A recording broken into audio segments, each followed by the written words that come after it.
Hi, everyone. It is Jennifer Finalstein from the Social Academic Podcast, where we talk about managing your online presence in academia. Today, I have a featured interview guest I'm so excited about because I've been planning this interview for, to be honest, over a year. Dr. Berry, I'm delighted to have you on the Social Academic Podcast. Would you please introduce yourself for people? Absolutely. My name is Carlotta Berry, and I'm a professor of electrical and computer engineering and robotics. And I'm also the owner of Noir STEMinist Educational Consulting, a company that I started during the 2020 pandemic. My area of research is robotics and controls, and the theme for my company is My STEM is for the Streets. And my goal is to use robotics to diversify STEM by being a STEM communicator and having a strong presence online, and also by doing speaking and writing books and making gifts and doing lots of things in order to amplify the importance of diversity in STEM and robotics. The first time I saw you online was a post that you were sharing on Twitter about robotics. It was so visually engaging for me. I was like, oh my gosh, I can't wait to see more from this professor, even though I don't know anything about robotics personally. Just having that visual, just seeing who you were as a person made a difference for me. So I'm curious, like, what prompted you to get on social media and to create an online presence for yourself? I'm gonna tell you, the pandemic was a crazy place. So my initial beginning to social media was actually back in 2013. I had gone to a women's leadership conference, and Paul Carrick Brunson spoke. Paul Carrick Brunson was a famous guy who was a matchmaker, actually, and he had gotten famous because he was on Oprah Winfrey. And he came and spoke to this room full of women engineering academics. We were all professors. And he said, I went and looked for the clout score for most of you, and most of you are at zero. And basically, what that Mm. means is that we did not have any kind of online presence. And he was saying, if you're going to be the thought leaders of tomorrow, you have to understand that your work has to impact people beyond the ivory tower, beyond conferences, beyond paywall journals. So at that time, I started my social media. So I think I just started a Twitter account. So that was around 2013, but I never really did anything with it. And Yeah. then in 2020, thank God, I got approved to go on sabbatical right before the pandemic struck. So I was going on sabbatical anyway. And once we were all home all day and you can only do but so much, I started playing on social media. And what I realized is that every time I was posting something, I think I had maybe like 1,000 followers or maybe 2,000 in 2020, even after 7 years on social media. And it just started growing. And people loved when I put engineering and robotics quizzes. They'd be like, I don't know what any of this is, but put another one. And I thought it was so crazy. And so I like to call 2020 my Jerry Maguire moment. It's like at the beginning of Jerry Maguire, he talks about, I want to be an agent, but I want to learn to be a sports agent in a new way. And my Jerry Maguire Mm. moment was, if I really want to diversify STEM, and the thing I really wanted to see when I was an engineering student was Black women professors in engineering, then how can I increase my visibility for other people and not for me? And social media is great. My STEM is for the streets. Where more are the streets than social media? So I started on Twitter. And the way I ended up other places beyond Twitter, because Twitter really was my pocket, because I didn't really understand social media. I still don't understand Instagram. No clue how Instagram works. I had a parent, because I put a little bit on Facebook. I don't really like Facebook or LinkedIn all that much, and said to me, my daughter is a teenager and she is really into STEM. You got to go where they are. You got to get over on TikTok. And I was like, oh, Mm. because TikTok has kind of a bad rep. I Yeah. went on TikTok, and I want to say within 1 year, I had gotten the same number of followers that I got on Twitter after 10 years. Amazing. TikTok is the People jam. were drawn to you, and TikTok allowed more people to see you probably than Yeah, anything like Twitter or even absolutely. Instagram with its more limited kind of reach to people. Yeah. Oh, they were just waiting for you. They were. I mean, it's a total different kind of dynamic. So I can truly say that Twitter and TikTok are really where my pocket is. Everyone else is just kind of there. And that all came from, I went to a branding workshop about a year or so ago. And I don't remember her name, unfortunately, but she said, you need to make sure that you at least park your name on any platform that you may eventually have some impact on. because the worst thing you Mm. want to happen is that your brand grows and then somebody else takes your username because you never parked it and they do something inappropriate with it. And so Oh, that's yeah. kind of how I ended up with the same username on all these different platforms, even if they don't get as much attention as that one. Because I remember her saying that, like, I have a noirstemminist.com website. She's like, you need to have a website with your name. So I now have a pointer from my name to that website. And that just came from that advice from that woman. Oh, I love that. So it Yeah. sounds like having an online presence was something that you wanted to be able to reach people in the streets, to Yes. be able to reach people. But it was also something that you realized was valuable for yourself as a researcher, as a professor, and just as a person, like a human being. It sounds like that, Mhm. almost like that comment from the family member of the high school student Yeah, helped yeah. you realize there were a ton of people waiting Yeah. to hear from you that If were you younger as build it, they well. will come, but you have to build it in the right place, right? So I had to Mm. go where they are. They now think Twitter and Facebook and maybe even Instagram to a certain extent are a little bit, stale and crusty, which is Yeah. interesting because when I first started teaching my students, Facebook was the place to be. Then Right? probably 2013 or so, it was Twitter. I don't know when Instagram was hot. Some of my students are on Instagram still, but now some of them are also on TikTok. So it's just Right. interesting. So I do a lot of cross posting and cross pollinating, just so that I can have maximum impact. But like I said, I'm trying to invest mostly in now Instagram and TikTok because we're just not Mm. sure how much longer Twitter's going to be here. Yeah, Yeah. I hear that. Now, let me ask, it sounds like you're on a lot of platforms. Which one do you, like, personally enjoy the most? Crazy as it may sound, it's still Twitter. Oh, Just, okay. just yeah, despite the fact that they still have a lot more trolling, a lot more ads, a lot more Yeah. racist. I actually get the trolling being a Black woman in STEM, having a PhD in my bio. I have probably been trolled on actually all of the platforms for someone questioning my credentials, talking about affirmative Mm. action, diversity hires, and all that. It even happened on LinkedIn, as crazy as that may sound. So none of them are safe, but I think Twitter is probably the worst for that, where, they Yeah. just want to come in and question you, like, are you really a doctor?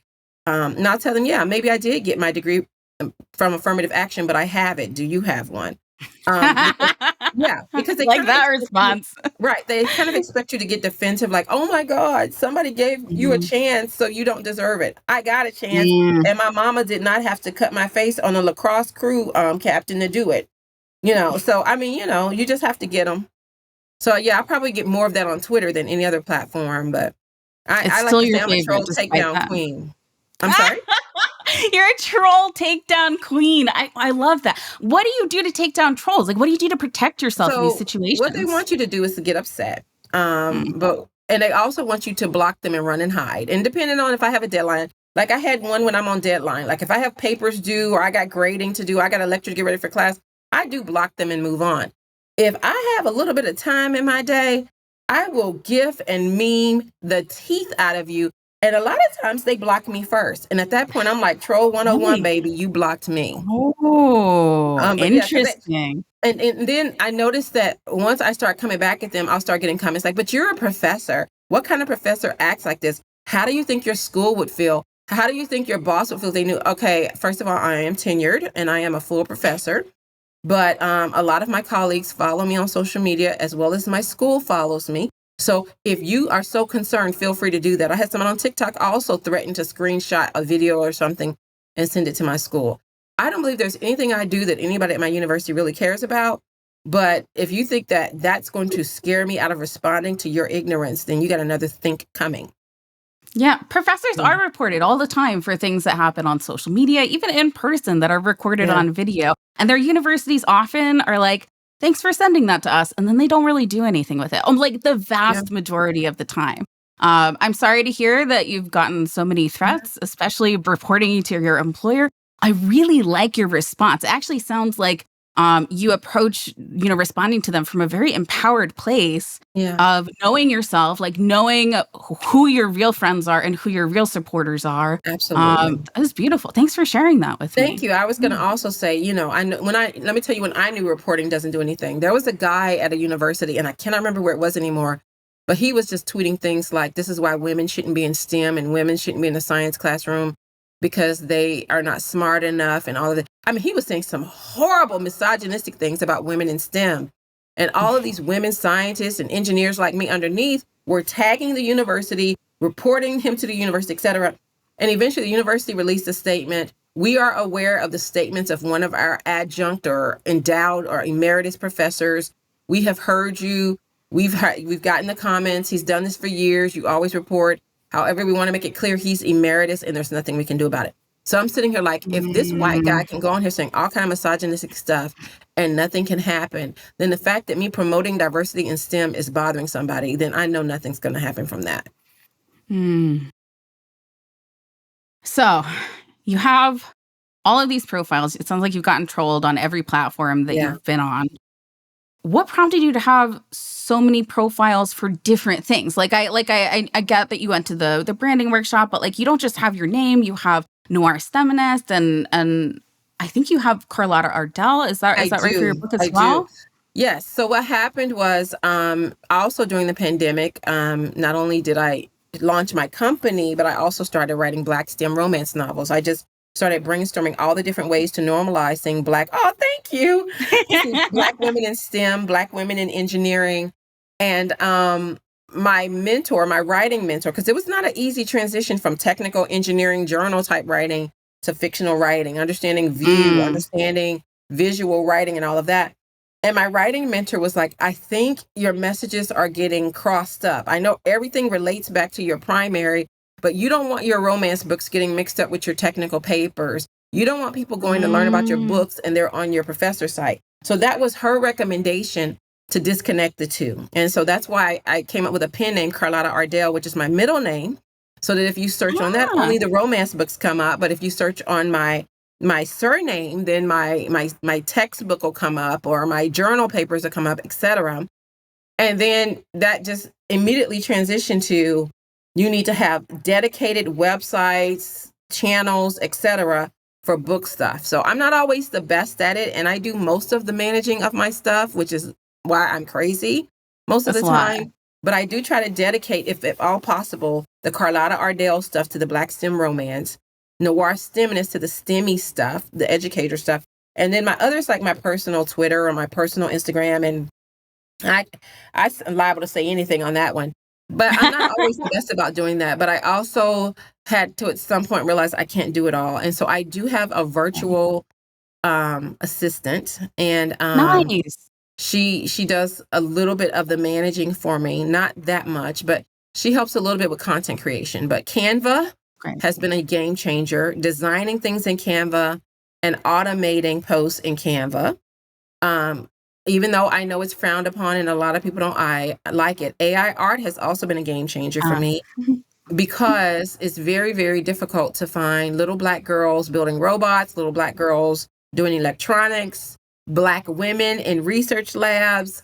So I'm able to, en masse, create the vision for the world that I want to see. And through that media, I was able to get an Afrofuturism talk at the National Museum of African American History and Culture. So because I started generating this content of little Black girls and brown girls being androids and playing with robots, I got that Afrofuturism talk. So even though I've gotten trolled about my AI art as well, it has already led to some opportunities for me. But yeah, so the gifts was the same thing. The gifts came about also 2020 and 2021, the pandemic sabbatical year was crazy. I hated that whenever I wanted to make a reaction to somebody's post, I would have to scroll forever to find Black teacher, Black woman engineer, Black STEM, Black professor, Black woman laughing, Black. There were like 3 or 4 people. And other than, so that's why I really started making the gifts, because I could never find gifts that represented me. And so that's where that came from. And I don't do it so much anymore, but I have found that some of them have become relatively popular. Like there's a frustration one that I made that is like extremely popular. People will sometimes DM me a message if somebody used my meme or my GIF in a response. They'd be like, look, this person used one of yours. So that's great. Yeah. When you first created your gifts, did you have that kind of idea or notion that a lot of people would then be using them? You created them for yourself. It felt like personal, but like now other people are using them. What are your thoughts on that? 100% I did not. It was completely for me. In fact, I was on Twitter venting, like, where are the gifts for people who look like me? Where are the gifts for people that act like me? Where are my gifts? And it's been a few times I've tweeted something and somebody reached out to me. And I think Giphy may have responded, or Giphy Identity responded. I think Giphy Identity must be maybe their Diverse Voices channel. And I think they responded and said something, make a Giphy channel and make your gifts. I honestly did not know it was that easy. I mean, I already make videos in Canva. I already make videos for my class in Camtasia. Making a GIF really is as easy as having a picture or a video, converting it to a GIF and uploading it to that website. I mean, it's so easy. And I don't think people realize that. And so once I did it, there were a couple of people who reached out and was like, can you make me one? So if you look at my Giphy channel, there's probably about 3 or 4 other Black women in STEM on there, because I don't think anybody realized how simple it was. But it was me venting in a tweet where somebody responded and was like, anybody can do this. You just have to make a Giphy channel and get it approved. Really? I mean, if that easy, I'd have done it years ago. Who knew?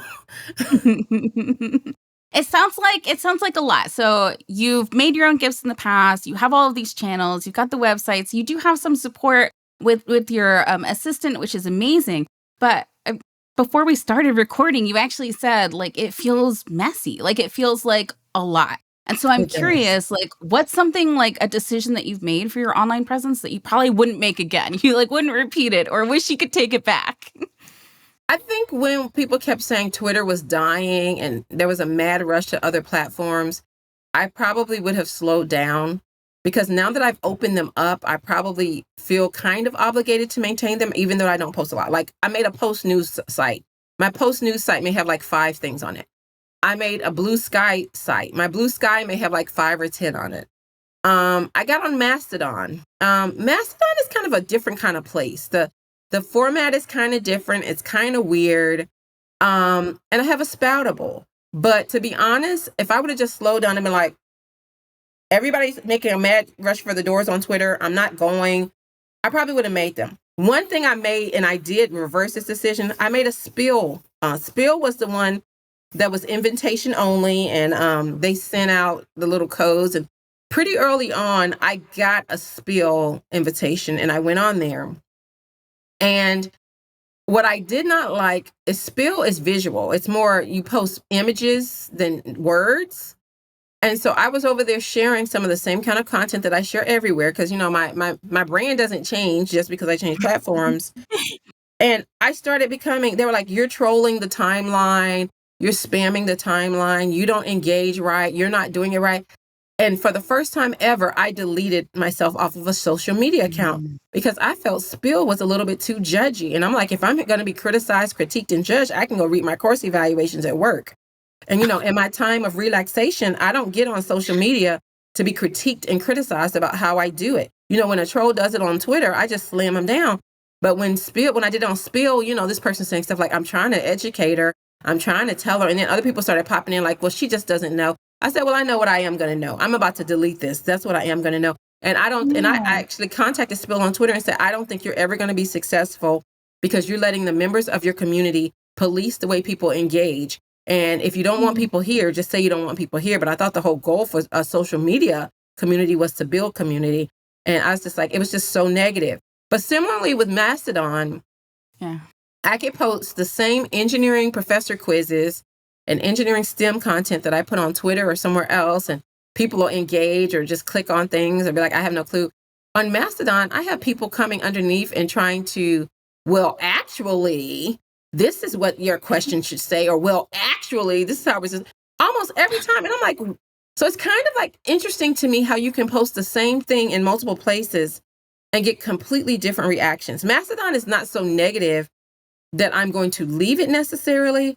I just think it's a little irritating that they have a bunch of elite type of intellectuals over there, some of them who want to constantly try to tell you how to do things. Like, I'm not sure that was the correctly framed question and that your multiple choice options are the best ones. This is for fun, honey, and to introduce people to STEM. This ain't my Yeah. classroom, and you are not a peer reviewer. Get over yourself. Hmm. Tell me a little bit about Noir Feminist and who it's supporting. I'd love to hear more about your business. So the business was started because also during the pandemic is once my social media presence exploded, I started getting contacted and pinged a lot for speaking engagements. I didn't mind doing the first few, because academics and professors, we speak for free all the time at conferences, on panels. But I started having people asking me to speak in person and online to events that might be 500 plus people. And sometimes at events, they were charging people to attend, but had no budget for the speaker. Mm. Or they had money to fly me there, but nothing to pay me for preparing my slides, leaving my classes, wanted to share the slides and the recording after I left. Okay, I'm now giving you my pearls and I'm giving you my intellectual labor. It took me 6 years to get this PhD. You count that plus the 13 years of K through 12, that is like 19 or 20 years of education that you're now asking for free. So that was my original motivation for starting my business, is I had to find a way to monetize my intellectual property, because people will use you up dry if you let them. So now I do most of my free labor through the organizations I help co-found, Black in Engineering and Black in Robotics. We do robotics workshops for low cost or no cost for people in the community. I also do Amazing. STEM workshops and webinars for adults and kids through my business. I do speaking engagements through my business, and I'm also currently the visiting scientist at the Children's Museum of Indianapolis. So I do STEM activities for them as well. So Noir STEMinist is now taking her work to the streets, and so I take things that I give my students for their high price tuition and my salary, and I scale them down into bite-sized chunks for anybody who wants to get or know a little bit more about STEM. I love that. It's like your business is enabling you to actually help more people Yeah, for free by allowing you to produce more content, reach more audiences, and having a absolutely. way to like monetize that so it can continue to do so Yeah. in the future. I love it. My business is me, right? So Noir STEMinist is me. That will all. So basically, my business is me doing what I was doing for free and doing what I normally do anyway, but now setting it up into a model where I can ideally start making money in my sleep and leave a legacy for my daughter. And that Oh, was the main beautiful. difference. Yes. That's amazing. Oh, that felt really powerful. Thank you for sharing that with me. Oh, okay. So, who should definitely be reading these books? Because your books are awesome. When I read this, I was like, oh my gosh, this character is just so strong Thank and you. someone who thinks about herself first in a beautiful way because she cares about her education, because she cares about her family, because she values herself. And so I'm Absolutely. curious, like, tell me more about the books. Tell me about being an author online while having like these multiple identities and multiple hats. It's all you, Yes, right? It's all absolutely. you. Yeah, the intersectionality, when I became a full professor, I gave a full presentation on the intersectional identities of being a Black woman in STEM, being a mother, being a Black person, being a woman, loving romance novels, loving to cross stitch, and saying, why can't these all intersect in that ball of being multidisciplinary, intersectional, interdisciplinary? So where this started is that during the pandemic as well, I was chatting with a couple of my colleagues in Black and Engineering, all Black women engineering professors, and we always talk about that MacGyver and Dilbert and Sheldon get all the STEM love online. How can we Mhm. devise a way to start getting more Black women in STEM marketed correctly? And so we were like TV shows, comedy series, web series, web comics. And we had just thought maybe we start with books, get those to a certain point, and then try to market out. But it was really all about marketing. The romance came Mhm. later. Originally, we were called the Catalyst Chronicles crew. And then the pandemic started to end and we started to go back to work and it became very difficult. Yeah. But I didn't want to give it up. I now had this social media presence. I had already started honing this fictional writing skill. And the first book, Elevated Inferno, was actually birthed out of Instagram of all places. There was a young lady who got stuck in an elevator and it went viral because she was recording her experience. And when the doors opened, there was this gorgeous firefighter there. And of course, everybody's like, love interest, love interest, love connection. And it went viral. And so then he creates a Instagram account. He didn't even have one. he said his sister contacted him and said, "Do you know you're going viral on Instagram right now because of you rescuing that young lady in the elevator?" So he comes on and goes, "I wanted to create an Instagram account and say thank you for everyone and for all the love. And I'm married and have a son." And I thought it was so hilarious. And so I told my friend, I said, "Okay, I know what my first book's going to be. I want to use this story for my first book, except he's not going to be married with a child." And so that was where it was birthed. I always knew all the women were going to have some relationship to science, technology, engineering, and math. And I want all of them to have some kind of meet cute, kind of crazy way to meet. So, because I want it to be romance first, but I want the STEM to be injected in a way so that somebody doesn't feel like they're being preached to, doesn't feel so high level they can't follow or understand it. And the greatest compliment I have gotten is from people who said, "I don't read romance. I don't like romance novels. And I'm not a STEM person, but I liked your book." Because that means I hit on the right note. Because it's the sneak attack, right? I'm proselytizing the STEM in such a way you don't even know it hits you. You finish the book and you're like, "Did they STEM me?" I love it. Well, I'm not in STEM. I'm a poet. I'm not a fiction writer, but Yeah. I love romance novels and I loved your book. So Yeah, pick up your copy of Elevated Inferno. Thank you. And because I'm an engineer and my students have found my books, even with a different name, as well as some of my colleagues at engineering conferences, they are appropriate for teenagers. I've had colleagues and students talk about, are they the nasty books?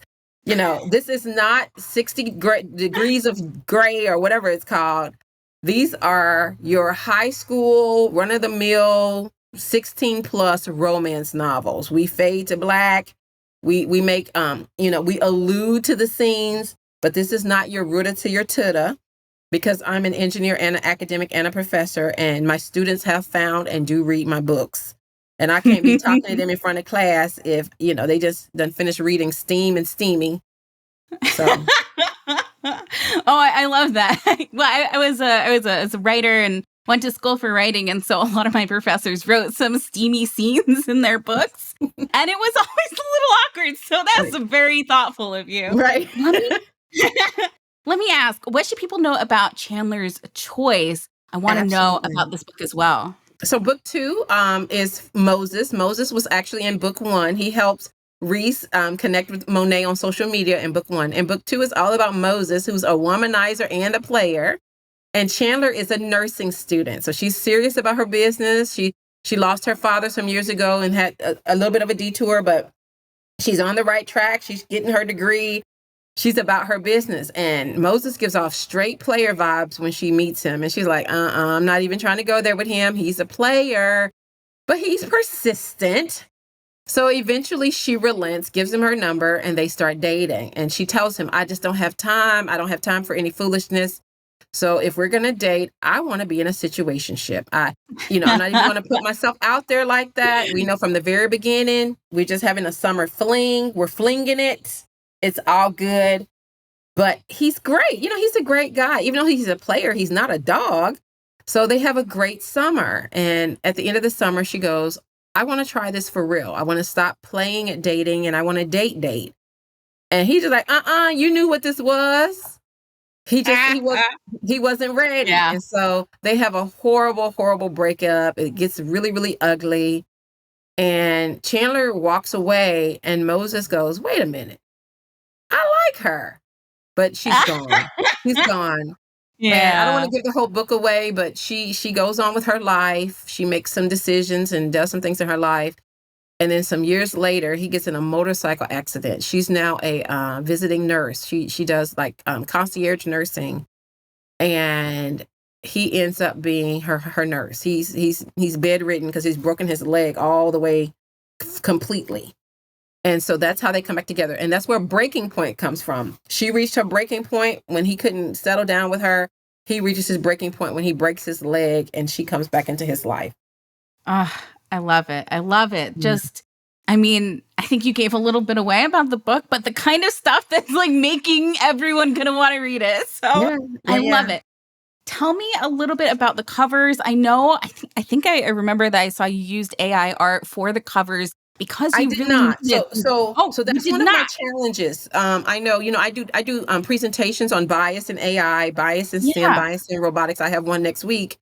So because of that, I use AI art for marketing, but I don't use AI. Ah. Yeah, I don't use AI art for anything that I want to copyright and sell because you don't really know what the Oh. engine for the AI art is. You don't really know how it's being used. And I don't want to accidentally ever try to market or sell something that's somebody else's work.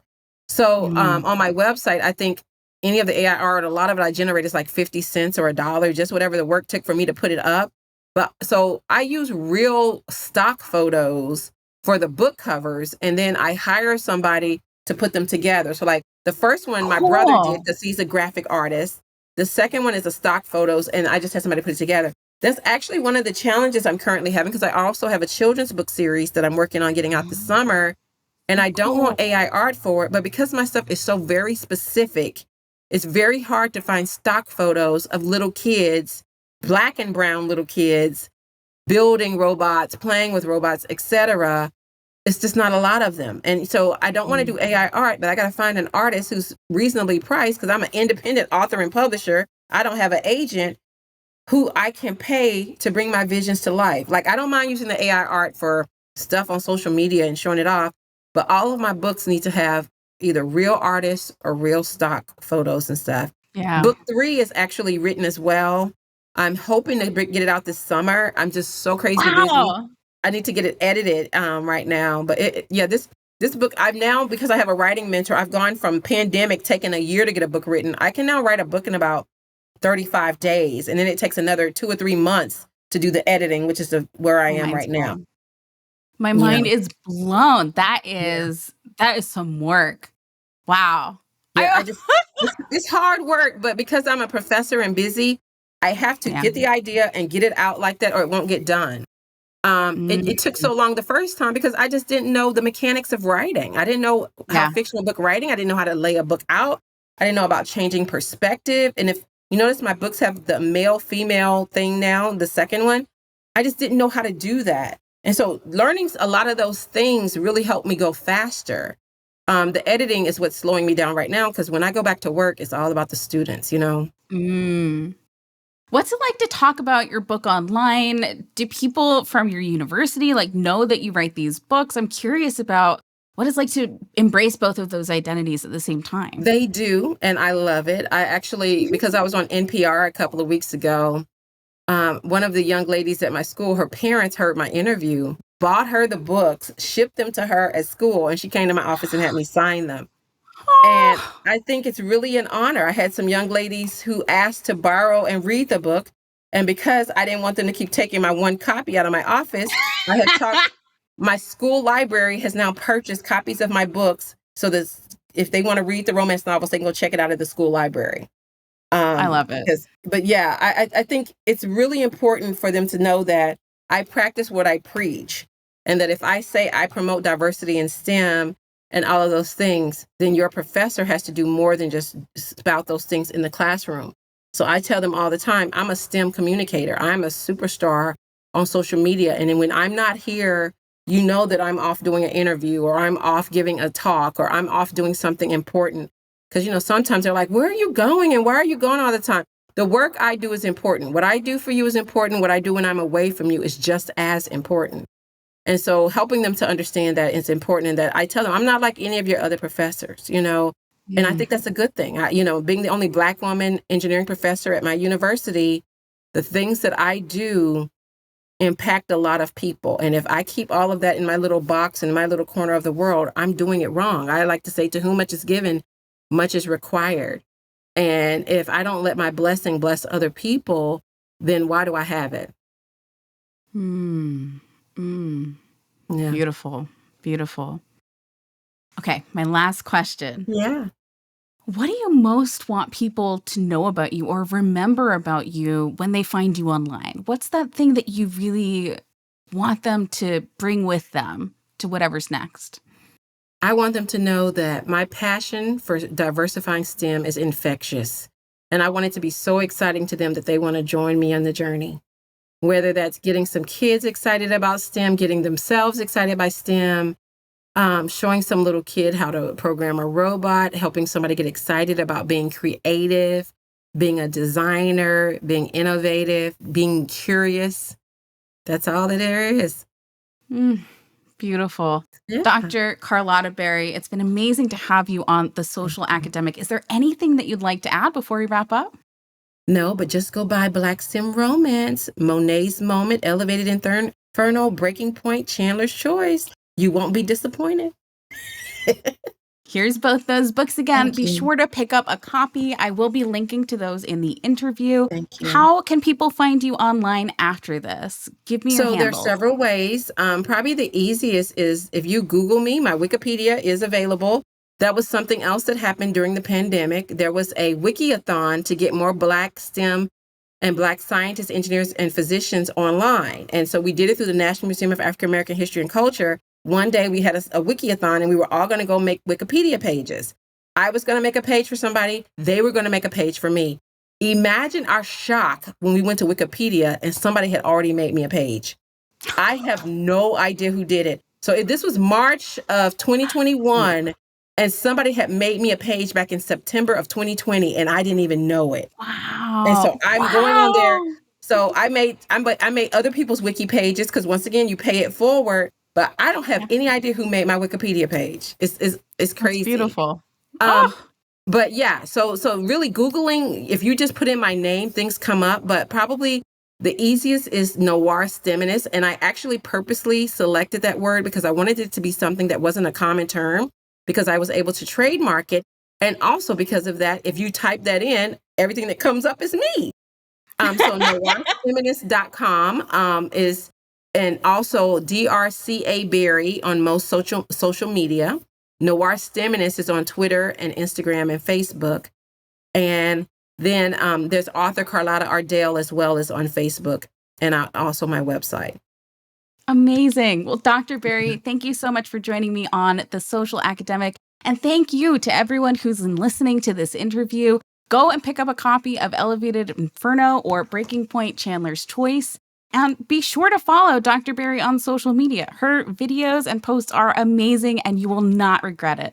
Thank you. All right. Thank you for having me. Thank you.